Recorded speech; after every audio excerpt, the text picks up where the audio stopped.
Vijayasai Reddy BJP కోసమే తన సీటును ఖాళీ చేశాడు, రాజీనామా చేశాడు.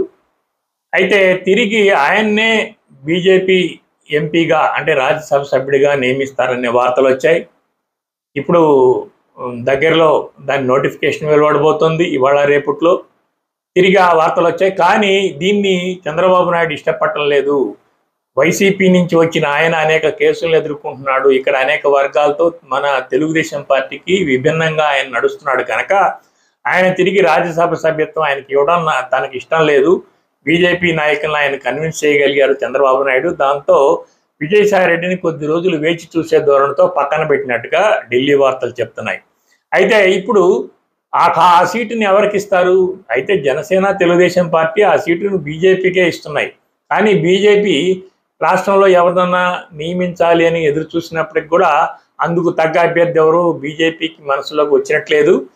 తాజాగా వెలువడుతున్న వార్తలు ఏంటంటే తమిళనాడులో అన్నామలైని అన్నాడీఎంకే పొత్తులో భాగంగా అన్నామలైని రాష్ట్ర అధ్యక్ష పదవి నుంచి తప్పించి వేరొకతన్ని పెట్టారు.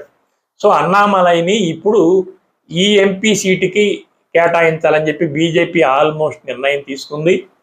అదే కాకుండా రాజ్యసభకి తీసుకెళ్లి అన్నామలైని మంత్రివర్గంలో కూడా తీసుకుంటారని చెప్పి వార్తలు వచ్చాయి. అన్నామలై అభ్యర్థిత్వం పట్ల ఇక్కడ తెలుగుదేశం పార్టీ, జనసేన కూడా సుముఖంగా ఉన్నాయి. ఆ మధ్యకాలంలో అన్నామలై విజయానికి ఇక్కడి నుంచి లోకేష్ కూడా వెళ్ళి ప్రచారం చేశారు. సో అన్నామలై పట్ల ఇక్కడ ఒక పాజిటివ్ ఇది ఉంది కనుక అన్నామలై అభ్యర్థిత్వాన్ని బీజేపీ ఖరారు చేసినట్టు తెలుస్తుంది.